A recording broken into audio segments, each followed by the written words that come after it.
Dear children, accountancy ക്ലാസ്സിലേക്ക് ഏവർക്കും ഹൃദ്യമായ സ്വാഗതം. ഇന്നത്തെ ക്ലാസ്സിൽ റെസിപ്റ്റ് ആൻഡ് പേയ്മെൻറ്റ് അക്കൗണ്ട് തയ്യാറാക്കുന്ന 1-2 ക്വസ്റ്റ്യൻസ് ഡിസ്കസ് ചെയ്യാം. നമ്മുടെ SCERT ടെക്സ്റ്റിലെ പേജ് നമ്പർ 10-ലെ എക്സാമ്പിൾ 1 ബേസ് ചെയ്തിട്ടുള്ള ഒരു ക്വസ്റ്റ്യൻ ആണ് ആദ്യം തന്നിരിക്കുന്നത്. From the following information, prepare receipt and payment account of Golden Cricket Club for the year ended on 31st March 2015. Golden cricket ക്ലബിൻ്റെ ഒരു സമ്മറി ഓഫ് ക്യാഷ് ബുക്കാണ് ഇവിടെ തന്നിരിക്കുന്നത്. ഇതിൽ നിന്നും ആ ക്ലബിൻ്റെ റെസിപ്റ്റ് ആൻഡ് പേയ്മെൻറ്റ് അക്കൗണ്ട് തയ്യാറാക്കുന്നത് എങ്ങനെയാണെന്ന് നോക്കാം. അപ്പം ഈ ക്ലബിൻ്റെ ഫിനാൻഷ്യൽ ഇയർ എന്ന് പറയുന്നത് ഇവിടെ എൻഡ് ചെയ്യുന്നത് 31st March 2015 ആണ്. അപ്പോൾ ഫിനാൻഷ്യൽ ഇയർ ആരംഭിക്കുന്നത് 1st April 2014 ആണ്. അപ്പോൾ 1st April 2014 to 31st March 2015 ആണ് ഈ ക്ലബിൻ്റെ ഫിനാൻഷ്യൽ ഇയർ എന്ന് പറയുന്നത് നമ്മൾ തയ്യാറാക്കാൻ പോകുന്നത്. ഓരോ ഐറ്റവും വായിച്ച് നമുക്കത് എങ്ങോട്ടേക്കാണ് രേഖപ്പെടുത്തേണ്ടത്, അതുപോലെ റെസിപ്റ്റ് ആണോ പേയ്മെൻ്റ് ആണോ എന്നൊക്കെ നമുക്കൊന്ന് ഐഡൻറ്റിഫൈ ചെയ്യാം. Cash in hand as on 1st April 2014. 2014 April 1 കയ്യിൽ മിച്ചം നീക്കിയിരിക്കുന്ന പണം അല്ലേ, അതെന്ന് പറയുന്നത് ആ ഫിനാൻഷ്യൽ ഇയറിൻ്റെ ഓപ്പണിംഗ് ക്യാഷ് ബാലൻസ് ആണ്. 20,000 ക്യാഷ് ഇൻ ഹാൻഡ് 20,000 ഉണ്ട്. അതുപോലെ cash at bank as on 1st April 2014. അതെന്ന് പറയുന്നത് ആ ഫിനാൻഷ്യൽ ഇയറിലെ ഓപ്പണിങ്ങിലുള്ള ബാങ്ക് ബാലൻസ് ആണ്. ബാങ്കിൽ മിച്ചം കിടക്കുന്ന ക്യാഷാണ് 35,000. അപ്പോൾ ഇത് രണ്ടും ഓപ്പണിംഗ് ബാലൻസ് ആണ്. അപ്പോൾ ക്യാഷ് ഇൻ ഹാൻഡ് എന്ന് പറയുന്നതും ക്യാഷ് അറ്റ് ബാങ്ക് എന്ന് പറയുന്നതുമൊക്കെ നമുക്കറിയാം അസറ്റാണ് അല്ലേ. അസറ്റ്സിൻ്റെ എല്ലാം ഓപ്പണിംഗ് ബാലൻസ് എപ്പോഴും എന്തായിരിക്കും, ഡെബിറ്റ് ആണെന്നും നമുക്കറിയാം അല്ലേ. അപ്പോൾ ഇത് റെസിപ്റ്റ്സ് ആൻഡ് പേയ്മെൻറ്റ് അക്കൗണ്ടിൻ്റെ ഏത് സൈഡിലാണ് കാണിക്കേണ്ടത്, ഡെബിറ്റ് സൈഡിൽ അല്ലേ, അല്ലെങ്കിൽ റെസിപ്റ്റ് സൈഡിലാണ്. നമ്മൾ റെസിപ്റ്റ് സൈഡിലാണ്, ഡെബിറ്റ് സൈഡിലാണ് എല്ലാ റെസിപ്റ്റ്സും നമ്മൾ എഴുതുന്നത്. അപ്പോൾ ഇതെന്ന് പറയുന്നത് ഓപ്പണിങ്ങിലുള്ള അസറ്റ്സ് ആണ്, അതിനെപ്പോഴും ഡെബിറ്റ് ബാലൻസ് ആയിരിക്കും. അതുപോലെ ക്ലോസിംഗ് ബാലൻസ് എന്ന് പറയുമ്പോൾ ഈ അസറ്റ്സിൻ്റെ എല്ലാം ക്ലോസിംഗ് ബാലൻസ് ക്രെഡിറ്റും ആയിരിക്കും, അതും അറിയാമല്ലോ. ഇനി ബാക്കി ഐറ്റംസ് നമുക്ക് നോക്കാം. സബ്സ്ക്രിപ്ഷൻ 2013-14 കിട്ടാനുണ്ടായിരുന്ന സബ്സ്ക്രിപ്ഷൻ അത് ഈ വർഷം ഈ ഫിനാൻഷ്യൽ ഇയറിലാണ് നമുക്ക് കിട്ടിയത് 30,000. 2014-15 2,25,000 രൂപ സബ്സ്ക്രിപ്ഷൻ കിട്ടിയിട്ടുണ്ട്. 15-16 എന്ന് പറയുമ്പോൾ വരുന്ന വർഷത്തെയാണ്, അത് ഇപ്പോഴേ ഒരു 10,000 നമുക്ക് കിട്ടിയിട്ടുണ്ട്. അപ്പോൾ ഇത്രയും തുക ഈ വർഷം ഈ ഫിനാൻഷ്യൽ ഇയറിൽ നമുക്ക് കിട്ടിയിരിക്കുന്നതാണ്. അതായത് 2,65,000 രൂപ ഈ ഫിനാൻഷ്യൽ ഇയറിൽ സബ്സ്ക്രിപ്ഷൻ അഥവാ വരിസംഖ്യ ഇനത്തിൽ ഈ ക്ലബിന് കിട്ടിയിട്ടുണ്ട്. ക്ലിയർ? അപ്പോൾ ഇതെല്ലാം എന്താണ്, റെസിപ്റ്റുകളാണ് അല്ലേ. ഇതെല്ലാം റെസിപ്റ്റ്സ് ആൻഡ് പേയ്മെൻറ്റ് അക്കൗണ്ടിൻ്റെ ഡെബിറ്റ് സൈഡിൽ രേഖപ്പെടുത്തേണ്ടുന്ന ഐറ്റംസ് ആണ്. എല്ലാ ഇയറിലെയും നമ്മൾ കറണ്ട് ഇയറോ പ്രീവിയസ് ഇയറോ ഫ്യൂച്ചർ ഇയറോ എന്നൊന്നും നോക്കുന്നില്ല, ടോട്ടൽ മുഴുവൻ സബ്സ്ക്രിപ്ഷനും റെസിപ്റ്റ്സ് ആൻഡ് പേയ്മെൻറ്റ് അക്കൗണ്ടിൻ്റെ ഡെബിറ്റ് സൈഡിൽ രേഖപ്പെടുത്തേണ്ടതാണ്. Next, donation for building. എന്താ ഇതിൻ്റെ അർത്ഥം? ബിൽഡിങ്ങിന് സംഭാവന ലഭിച്ചു, ബിൽഡിങ് പണിയുന്നതിന് വേണ്ടിയിട്ട് ഒരു 60,000 രൂപ ഡൊണേഷൻ കിട്ടിയിട്ടുണ്ട്. അതെന്ന് പറയുന്നത് എന്താണ്, നമുക്കറിയാം റെസിപ്റ്റ് ആണ്. റെസിപ്റ്റ് ആൻഡ് പേയ്മെൻറ്റ് അക്കൗണ്ടിൻ്റെ ഡെബിറ്റ് സൈഡിലാണ് അത് എഴുതേണ്ടത്. എൻട്രൻസ് ഫീസ്, പ്രവേശന ഫീസ് ഒരു 23,000 രൂപ എൻട്രൻസ് ഫീസ് കിട്ടിയിട്ടുണ്ട്. അതെന്ന് പറയുന്നതും എന്ത് തന്നെയാണ്, റെസിപ്റ്റ് ആണ്. അതുകൊണ്ട് റെസിപ്റ്റ്സ് ആൻഡ് പേയ്മെൻറ്റ് അക്കൗണ്ടിൻ്റെ ഡെബിറ്റ് സൈഡിലാണ് ഇത് എഴുതേണ്ടത്. നെക്സ്റ്റ്, ലൈഫ് മെമ്പർഷിപ്പ് ഫീസ് 20,000 20,000 രൂപ ആജീവനാന്ത അംഗത്വ ഫീസ് കിട്ടി. അതെന്ന് പറയുന്നതും റെസിപ്റ്റ് അല്ലേ, അതും ഡെബിറ്റ് സൈഡിലാണ് എഴുതേണ്ടത്. പ്രിൻറ്റിങ് ആൻഡ് സ്റ്റേഷനറി 38,750 രൂപ പ്രിൻറ്റിങ് ആൻഡ് സ്റ്റേഷനറിക്ക് കൊടുത്തിട്ടുണ്ട്. അതെന്ന് പറയുന്നത് എന്താണ്, പേയ്മെൻ്റ് ആണ്. പ്രിൻറ്റിങ് ആൻഡ് സ്റ്റേഷനറിക്ക് 38,750 രൂപ മുടക്കിയിട്ടുണ്ട്, അത് പേയ്മെൻ്റ് ആണ്. റെസിപ്റ്റ്സ് ആൻഡ് പേയ്മെൻറ്റ് അക്കൗണ്ടിൻ്റെ ക്രെഡിറ്റ് സൈഡിലാണ് എഴുതേണ്ടത്, കാരണം എല്ലാ പേയ്മെൻറ്റ്സും നമ്മൾ എഴുതുന്നത് ക്രെഡിറ്റ് സൈഡിലാണ്. നെക്സ്റ്റ്, ലൈറ്റിങ്ങിന് വേണ്ടിയിട്ട് ഒരു 26,250 രൂപ മുടക്കിയിട്ടുണ്ട്. അതെന്ന് പറയുന്നതും പേയ്മെൻ്റ് ആണ്. റെസിപ്റ്റ്സ് ആൻഡ് പേയ്മെൻറ്റ് അക്കൗണ്ടിൻ്റെ ക്രെഡിറ്റ് സൈഡിലാണ് എഴുതേണ്ടത്. റേറ്റ് ആൻഡ് ടാക്സ് 17,000 രൂപ റേറ്റ് ആൻഡ് ടാക്സ് ആയിട്ട് അടച്ചിട്ടുണ്ട്. അതെന്ന് പറയുന്നതും പേയ്മെൻ്റ് അല്ലേ, അപ്പോൾ എവിടെ എഴുതണം? ക്രെഡിറ്റ് സൈഡിൽ എഴുതണം. ടെലിഫോൺ ചാർജസ് അതും പേയ്മെൻ്റ് ആണ്, അതും ക്രെഡിറ്റ് സൈഡിലാണ് എഴുതേണ്ടത്.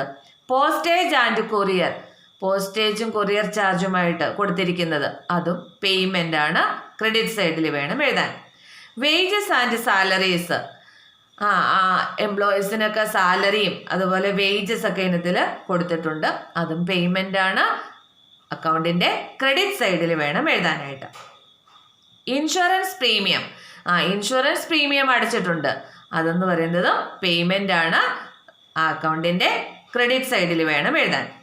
Next, interest on investment in government securities. എന്താ ഇതിൻ്റെ അർത്ഥം? ഗവൺമെൻറ് സെക്യൂരിറ്റിയിന്മേൽ ഇൻവെസ്റ്റ്മെൻറ്റ് നടത്തിയിട്ടുണ്ടായിരുന്നു, ആ ഇൻവെസ്റ്റ്മെൻറ്റിന് ഈ ക്ലബിന് ഇൻട്രസ്റ്റ് കിട്ടി. ഇൻട്രസ്റ്റ് കിട്ടിയതല്ലേ, അതായത് ഈ ക്ലബ്ബ് ഗവൺമെൻറ് സെക്യൂരിറ്റിയിൽ നിക്ഷേപം നടത്തിയിരുന്നു. അപ്പം ഗവൺമെൻറ് സെക്യൂരിറ്റി വാങ്ങിച്ചിട്ടിട്ടുണ്ടായിരുന്നു, അപ്പോൾ ആ സെക്യൂരിറ്റിക്ക് പലിശ കിട്ടിയതാണ്. അപ്പോൾ പലിശ കിട്ടിയെന്ന് പറയുമ്പോൾ ക്യാഷ് കിട്ടിയതല്ലേ, അതായത് റെസിപ്റ്റ് അല്ലേ, അപ്പോൾ എവിടെ എഴുതണം? റെസിപ്റ്റ്സ് ആൻഡ് പേയ്മെൻറ്റ് അക്കൗണ്ടിൻ്റെ ഡെബിറ്റ് സൈഡിൽ വേണം എഴുതാനായിട്ട്. Next, locker rent. Locker rent കിട്ടിയിരിക്കുന്നത്, അതായത് ഈ ക്ലബിന് ലോക്കർ ഉണ്ടായിരുന്നായിരിക്കാം, അവരത് വാടകയ്ക്ക് കൊടുത്തിട്ടുണ്ട്, അപ്പോൾ ആ വാടക ഇനത്തിൽ ലോക്കറിന് റെൻറ്റ് കിട്ടിയിട്ടുണ്ട്, അപ്പോഴത് എന്താണ്? റെസിപ്റ്റ് ആണ്, ഈ അക്കൗണ്ടിൻ്റെ ഡെബിറ്റ് സൈഡിൽ വേണം എഴുതാനായിട്ട്. Next, purchase of government securities. കണ്ടോ, ഇവിടെ ഗവൺമെൻറ് സെക്യൂരിറ്റീസ് വാങ്ങിയിരിക്കുന്നു, 2 ലക്ഷം രൂപ കൊടുത്ത് ഗവൺമെൻറ് സെക്യൂരിറ്റീസ് വാങ്ങി, പർച്ചേസ് ചെയ്തപ്പോൾ 2 ലക്ഷം രൂപ ക്യാഷ് പോയതാണ്, കൊടുത്തതാണ് അല്ലേ, അപ്പോൾ അതെന്ന് പറയുന്നത് പേയ്മെൻ്റ് ആണ്.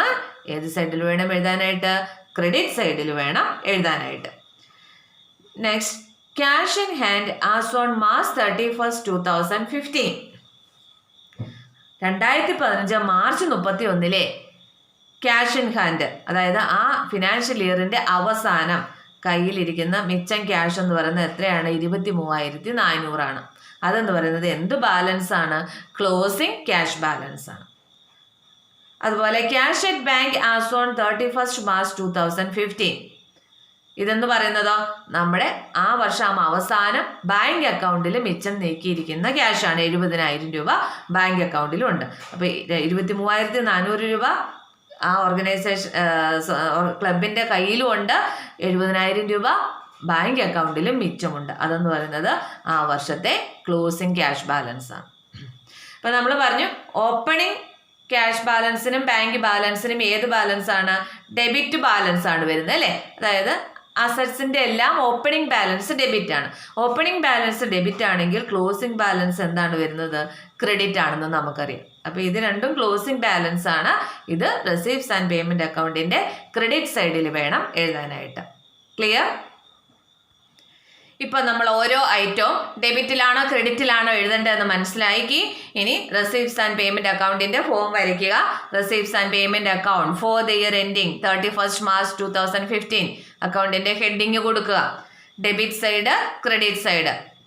ഡെബിറ്റ് സൈഡിൽ എല്ലാ ക്യാഷ് റെസിപ്റ്റുകളും, ക്രെഡിറ്റ് സൈഡിൽ എല്ലാ ക്യാഷ് പേയ്മെൻറ്റ്സും ആണ് റെക്കോർഡ് ചെയ്യുന്നത് നമുക്കറിയാം. Then amount column. ഏറ്റവും ആദ്യം നമുക്ക് എഴുതേണ്ടത് ഓപ്പണിംഗ് ബാലൻസ് ആണ്. ഓപ്പണിംഗ് ബാലൻസ് എഴുതുമ്പോൾ നമ്മൾ എന്തെന്നും പറഞ്ഞാണ് എഴുതുന്നത്? ബാലൻസ് ബ്രോഡ് ഡൗൺ അല്ലേ. അപ്പം ബാലൻസ് ബ്രോഡ് ഡൗൺ എന്ന് പറഞ്ഞ് ആദ്യം ക്യാഷ് ഇൻ ഹാൻഡ്, കയ്യിൽ മിച്ചമുള്ള പണവും അതുപോലെ ക്യാഷ് അറ്റ് ബാങ്ക്, അത് രണ്ടും എഴുതുന്നു. പിന്നെ ആ വർഷത്തെ ബാക്കിയുള്ള റിസിപ്റ്റുകളെല്ലാം അതിൻ്റെ അകത്ത് നമുക്ക് സബ്സ്ക്രിപ്ഷൻ ഉണ്ട്. സബ്സ്ക്രിപ്ഷൻ എഴുതുമ്പോൾ കണ്ടോ 3 വർഷങ്ങളിലേതാണ്, പക്ഷേ അതെല്ലാം നമുക്ക് ഈ വർഷം കിട്ടിയതാണ്. അത് മുഴുവനും നമ്മൾ ഈ വർഷത്തെ റിസീവ്സ് ആൻഡ് പേയ്മെൻറ്റ് അക്കൗണ്ടിൽ അത്രയും തുക ക്യാഷായിട്ട് നമ്മൾ റിസീവ് ചെയ്തു. ഇതെന്ന് പറയുന്നത് പല വർഷങ്ങളിൽ കിട്ടാനുണ്ടായിരുന്നതാണ്. അതൊന്നും നോക്കുന്നില്ല നമ്മൾ. കറണ്ട് ഇയറിലോ പ്രീവിയസ് ഇയറോ ഫ്യൂച്ചർ ഇയറോ ഇതൊന്നും നോക്കാതെ ഈ വർഷം കിട്ടിയ മുഴുവൻ തുകയും നമ്മൾ റെസിപ്റ്റ്സ് ആൻഡ് പേയ്മെൻറ്റ് അക്കൗണ്ടിൽ കാണിക്കണം. പിന്നെ donation for building, entrance fees, life membership fees, interest on investment in government securities, locker rent, ഇതെല്ലാം ക്യാഷ് റെസിപ്റ്റുകളാണ്. ഇത്രയും റെസിപ്റ്റാണ്. അതായത് ക്യാപിറ്റൽ നേച്ചറോ റവന്യൂ നേച്ചറോ എന്നൊന്നും നോക്കുന്നില്ല. ഈ വർഷം കിട്ടിയ മുഴുവൻ ആക്ച്വൽ ക്യാഷ് റെസിപ്റ്റ്സും റെസിപ്റ്റ്സ് ആൻഡ് പേയ്മെൻറ്റ് അക്കൗണ്ടിൽ എന്ത് ചെയ്യണം? ഡെബിറ്റ് ചെയ്യണം. പിന്നെ അതുപോലെ പേയ്മെൻറ്റ്സ് ഉണ്ട്. പേയ്മെൻറ്റ്സ് പറയുമ്പോൾ പ്രിൻറ്റിങ് ആൻഡ് സ്റ്റേഷനറി ഉണ്ട്, ലൈറ്റിംഗ് ഉണ്ട്, റെൻറ്റ് ആൻഡ് ടാക്സ് ഉണ്ട്, ടെലിഫോൺ ചാർജ് ഉണ്ട്, postage and courier, wages and salaries, insurance premium, purchase of government securities. ഇത്രയും ക്യാഷ് പേയ്മെൻറ്റ്സ്, ആക്ച്വൽ ക്യാഷ് പേയ്മെൻറ്റ്സും അവിടെ നടന്നിട്ടുണ്ട്. അപ്പോൾ അതെല്ലാം റിസീപ്റ്റ്സ് ആൻഡ് പേയ്മെൻറ്റ് അക്കൗണ്ടിൻ്റെ ക്രെഡിറ്റ് സൈഡിലാണ് നമ്മൾ പേയ്മെൻറ്റ്സ് എല്ലാം റെക്കോർഡ് ചെയ്യുന്നത്. അതും എഴുതുന്നു. പിന്നെ ഇനി അതിനകത്ത് വരാനുള്ളത് ക്ലോസിംഗ് ബാലൻസുകളാണ്. ക്ലോസിംഗ് ബാലൻസ് എപ്പോഴും നമ്മൾ എന്തെന്നും പറഞ്ഞാണ് എഴുതുന്നത്? ബാലൻസ് ക്യാരി ഡൗൺ എന്നും പറഞ്ഞല്ലേ. ഓപ്പണിംഗ് ബാലൻസ് ബാലൻസ് ബ്രോഡ് ഡൗണും closing balance balance carry down എന്നും പറഞ്ഞിട്ടാണ്. അപ്പോൾ എന്നിട്ട് ഇതിൻ്റെ അകത്ത് ക്യാഷ് ഇൻ ഹാൻഡ്, കയ്യിൽ ആ വർഷം അവസാനിക്കുമ്പോൾ ഈ ക്ലബിൻ്റെ കയ്യിൽ 23,400 രൂപ മിച്ചമുണ്ട് അല്ലേ. അപ്പോൾ അത് എഴുതുന്നു. പിന്നെ ബാങ്കിൽ കിടക്കുന്ന തുകയും ഇതിൻ്റെ അകത്ത് തന്നിട്ടുണ്ട്. പക്ഷെ നമുക്ക് എക്സാമിനേഷന് ഇതുപോലെ റിസീപ്റ്റ്സ് ആൻഡ് പേയ്മെൻറ്റ് അക്കൗണ്ട് ഉണ്ടാക്കാനാണ് ചോദ്യമെങ്കിൽ നമുക്ക് ഈ ക്ലോസിങ്ങിലെ ഏതെങ്കിലും ഒന്ന് തന്നിട്ടുണ്ടാവില്ല. അപ്പോൾ നമ്മൾ ടോട്ടൽ ചെയ്ത് ബാലൻസ് ചെയ്ത് കിട്ടുന്ന മിസ്സിങ് ഫിഗർ ആയിരിക്കും ക്യാഷ് അറ്റ് ബാങ്ക് എന്നൊക്കെ പറയുന്നത്. അപ്പോൾ ഇവിടെ തന്നിട്ടുണ്ട്. അപ്പോൾ അതുകൊണ്ട് ഇത് ടോട്ടൽ ചെയ്യുമ്പോൾ നമുക്ക് ടാലി ആയിട്ട് കിട്ടും. ഇപ്പോൾ ക്യാഷ് അറ്റ് ബാങ്ക് 70,000 ആണ്. അപ്പോൾ ഇവിടെ നമുക്ക് ബാലൻസ് ചെയ്ത് കണ്ടുപിടിക്കേണ്ട ആവശ്യമില്ല. ക്ലോസിങ്ങിലെ ക്യാഷ് ഇൻ ഹാൻഡും ക്യാഷ് അറ്റ് ബാങ്കും നമുക്ക് ക്വസ്റ്റിനകത്ത് തന്നെ തന്നിട്ടുണ്ടായിരുന്നു.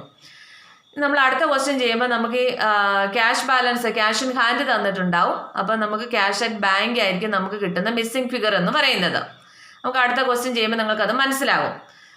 അപ്പോൾ ഇതിൻ്റെ അകത്ത് ബാക്കി എല്ലാ ഐറ്റംസും റെക്കോർഡ് ചെയ്തു. ദെൻ ടോട്ടൽ ചെയ്യുക. ടോട്ടൽ ചെയ്യുമ്പോൾ രണ്ട് സൈഡും ഈക്വൽ ആയിട്ട് വരും. കാരണം ഇവിടെ ബാങ്കിലെ ക്യാഷും കയ്യിലുള്ള ക്യാഷും ഉൾപ്പെടെ തന്നിട്ടുണ്ട്. അതുകൊണ്ട് ക്ലിയർ.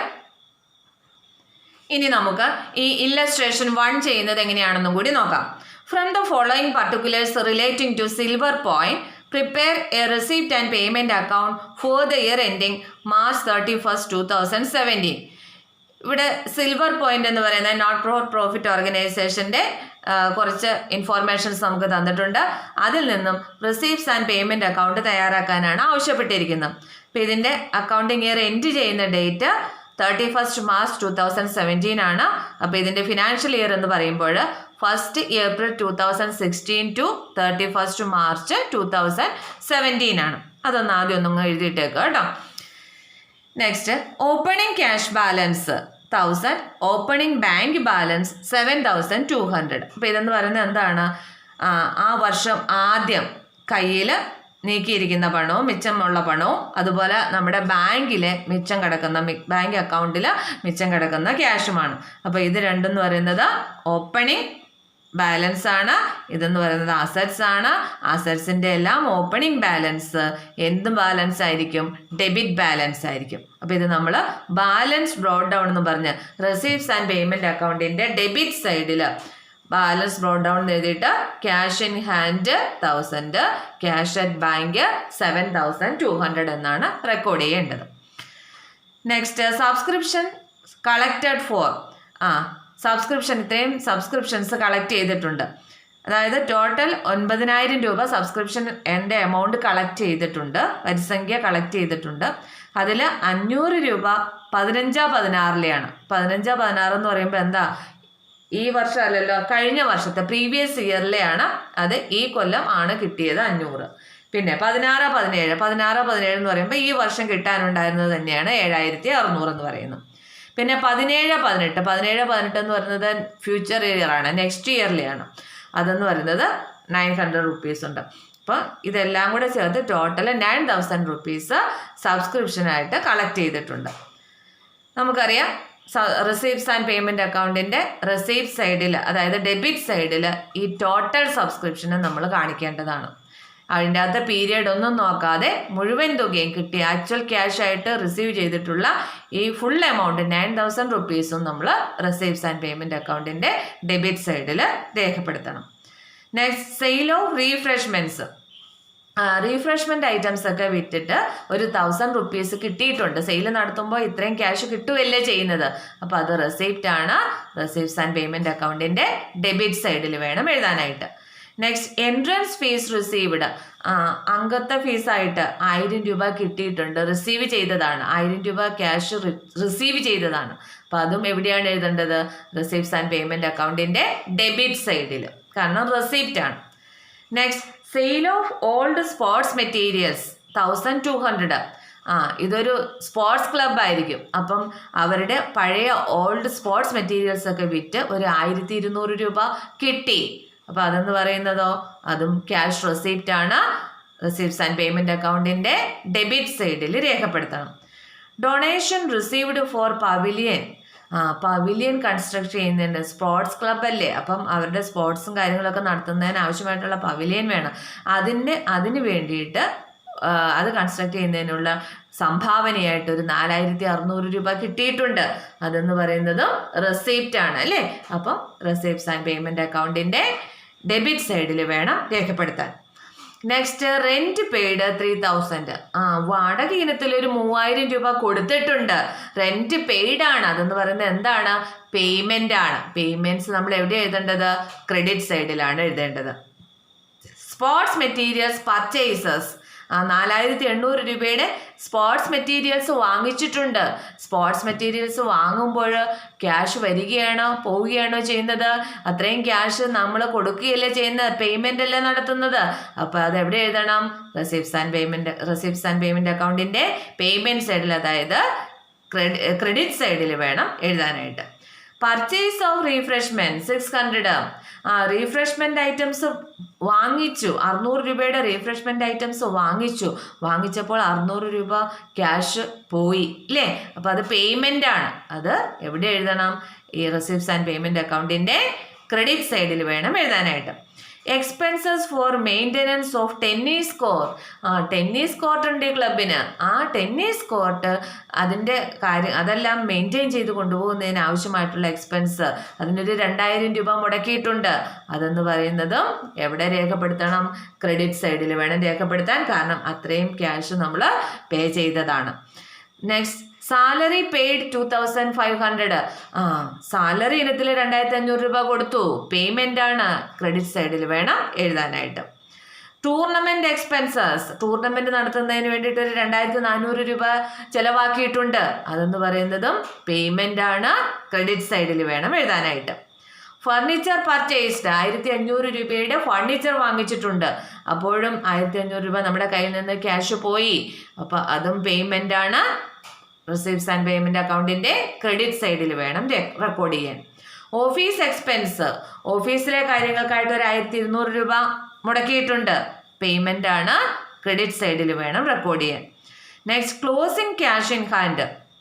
അപ്പോൾ ഇതെല്ലാം കഴിഞ്ഞ അവസാനം കയ്യിൽ മിച്ചം എത്രയുണ്ട്? 400 രൂപ. അതായത് അക്കൗണ്ടിങ് ഇയറിൻ്റെ അവസാനം കയ്യിൽ മിച്ചമുള്ള ക്യാഷാണ്. അതെന്ന് പറയുന്നത് എന്ത് ബാലൻസ് ആണ്?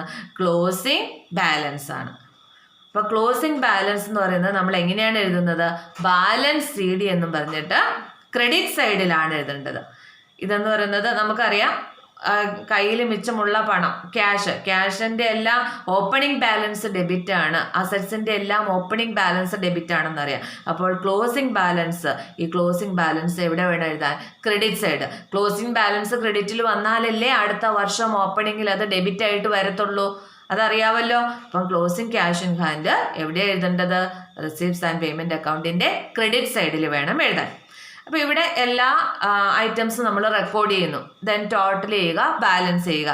ഇപ്പം ബാലൻസ് ചെയ്യുമ്പോൾ റെസീപ്റ്റ് സൈഡ്, അതായത് ഡെബിറ്റ് സൈഡാണ് കൂടുതലെങ്കിൽ ആ എമൗണ്ട് തന്നെ നമ്മൾ ക്രെഡിറ്റ് സൈഡിലോട്ടും എഴുതിയിട്ട് ബാലൻസിങ് ഫിഗർ കണ്ടുപിടിക്കുമല്ലോ. അപ്പം ബാലൻസിങ് ഫിഗർ എന്ന് പറയുന്നത്, ഇപ്പം കയ്യിൽ 400 രൂപ മിച്ചമുണ്ടെന്ന് പറഞ്ഞു, അങ്ങനെയാണെങ്കിൽ ആ കിട്ടുന്ന ബാലൻസ് ഫിഗർ എന്ന് പറയുന്നത് നമ്മുടെ ബാങ്ക് അക്കൗണ്ടിൽ മിച്ചം കിടക്കുന്ന പണമാണ്. അപ്പം അത് ക്ലോസിങ് ക്യാഷ് അറ്റ് ബാങ്ക് ആയിരിക്കും നമുക്ക് ടോട്ടൽ ചെയ്ത് ബാലൻസ് ചെയ്യുമ്പോൾ കിട്ടുന്ന ഫിഗർ. റെസീപ്റ്റ് സൈഡാണ് കൂടുതലെങ്കിൽ. ക്ലിയർ? ഇപ്പം നമുക്ക് ഓരോ ഐറ്റവും എങ്ങനെയാണ് എഴുതേണ്ടതെന്ന് മനസ്സിലായി. ഇനി റിസീപ്റ്റ്സ് ആൻഡ് പേയ്മെൻറ്റ് അക്കൗണ്ട് വരയ്ക്കുക. ഇതുപോലെ books of silver point receipts and payment account for the year ending March 31, 2017. അക്കൗണ്ടിൻ്റെ ഹെഡിങ് ഒക്കെ കൊടുക്കണം കൃത്യമായിട്ട്. Debit side, credit side. Debit സൈഡിലാണ് എല്ലാ റെസിപ്റ്റും, ക്രെഡിറ്റ് സൈഡിലാണ് എല്ലാ പേയ്മെൻറ്റ്സും എഴുതുന്നത്. പിന്നെ എമൗണ്ട് കോളം. നോക്കിക്കേ, എപ്പോഴും ബാലൻസ് ബ്രോ നമ്മൾ ഓപ്പണിംഗ് ബാലൻസ് എഴുതുമ്പോൾ ഇങ്ങനെ ബാലൻസ് ബ്രോ ഡൗൺ എന്ന് പറഞ്ഞ് വേണം കൊടുക്കാൻ. എന്നിട്ട് ക്യാഷ് ഇൻ ഹാൻഡും ക്യാഷ് അറ്റ് ബാങ്കും സെപ്പറേറ്റ് ആയിട്ട് നമ്മൾ അതിൻ്റെ എമൗണ്ട്സ് കാണിക്കുക. പിന്നെ ആ വർഷം കിട്ടിയിരിക്കുന്ന മുഴുവൻ സബ്സ്ക്രിപ്ഷനും, അപ്പോൾ സബ്സ്ക്രിപ്ഷൻ്റെ ഓരോ വർഷത്തെ എമൗണ്ട് ഇന്നർ കോളത്തിൽ കാണിച്ചിട്ട് ടോട്ടൽ എമൗണ്ട് കോളത്തിലേക്ക് കാണിക്കുക കേട്ടോ. ഇതുപോലെ വേണം ചെയ്യാനായിട്ട്. പിന്നെ sale of refreshment, entrance fees, sale of old sports materials, donation four pavilion, ഇതെല്ലാം റിസീപ്റ്റുകളാണ് നമുക്കറിയാം. അപ്പോൾ അതെല്ലാം റെസിപ്റ്റ് സൈഡിൽ എഴുതിയിരിക്കുന്നു. അതുപോലെ payments, rent, sports materials purchase of refreshment, maintenance expense four tennis court, salary, tournament expense, furniture purchase, office expenses, ഇത്രയും payment cash payments ആ financial ഇയറിൽ നടത്തിയിട്ടുണ്ട്. പേയ്മെൻറ്റ്സ് എല്ലാം എഴുതിയിരിക്കുന്നു. പിന്നെ നമുക്ക് അവിടെ എഴുതാനുള്ളത് ക്ലോസിംഗ് ബാലൻസ് ആണ്. ക്ലോസിംഗ് ബാലൻസ് നമ്മൾ എന്തെന്ന് പറഞ്ഞ് എഴുതേണ്ടത്? ബാലൻസ് CD എന്ന് പറഞ്ഞാണ് എഴുതേണ്ടത്. അപ്പം അതിൽ ക്ലോസിങ്ങിലെ ക്യാഷ് ബാലൻസ് നമുക്ക് ക്വസ്റ്റിനകത്ത് തന്നിട്ടുണ്ട്. അതെന്ന് പറയുന്നത് 400 ആണ്. അപ്പോൾ ഇത്രയും ഐറ്റംസ് നമ്മൾ റെക്കോർഡ് ചെയ്യുന്നു. ഇതെല്ലാം റെക്കോർഡ് ചെയ്തു. ഇനി എന്ത് ചെയ്യുന്നു? ടോട്ടൽ ചെയ്യുന്നു. ടോട്ടൽ ചെയ്യുമ്പോൾ ഇവിടെ ഡെബിറ്റ് സൈഡിൽ 25,000ഉം ക്രെഡിറ്റ് സൈഡിൽ 18,400ഉം ആണ് വരുന്നത്. അപ്പോൾ സാധാരണ അക്കൗണ്ട് ടോട്ടൽ ചെയ്ത് ബാലൻസ് ചെയ്യുന്നത് പോലെ കൂടുതലുള്ള എമൗണ്ട് 25,000 ആണ്. അത് തന്നെ 2 എമൗണ്ട് കോളത്തിലേക്ക് ഇറക്കി എഴുതുന്നു. അതിൽ നിന്ന് ഇത്രയും ഐറ്റത്തിൻ്റെ ടോട്ടൽ ഇത്രയും പേയ്മെൻറ്റ്സ് ഡിഡക്റ്റ് ചെയ്യുന്നാൽ പേയ്മെൻറ്റ്സ് 18,400 ആണ് വരുന്നത്. അപ്പോൾ 25,000 നിന്ന് 18,400 കുറച്ച് കഴിഞ്ഞെന്നാൽ ബാലൻസ് ഉള്ള ഫിഗർ എന്ന് പറഞ്ഞാൽ 6,600 ആണ്. അപ്പോൾ ഈ 6,600 എന്ന് പറയുന്നത് നമ്മുടെ ബാങ്ക് അക്കൗണ്ടിൽ കിടക്കുന്ന പണമാണ്. കാരണം കയ്യിൽ ക്യാഷ് ആയിട്ട് നമുക്ക് 400 ഉള്ളെന്ന് ക്വസ്റ്റിനകത്ത് തന്നിട്ടുണ്ട്. അപ്പോൾ പിന്നെ ബാക്കി വരുന്ന ഈ മിച്ചം പണം എന്ന് പറയുന്നത് അത് എവിടെ കിടക്കുന്നുണ്ട്? നമ്മുടെ ബാങ്ക് അക്കൗണ്ടിൽ കിടക്കുന്നതാണ്. അതായത് ക്ലോസിങ് ക്യാഷ് അറ്റ് ബാങ്ക് ആണ് ഈ ബാലൻസിങ് ഫിഗർ.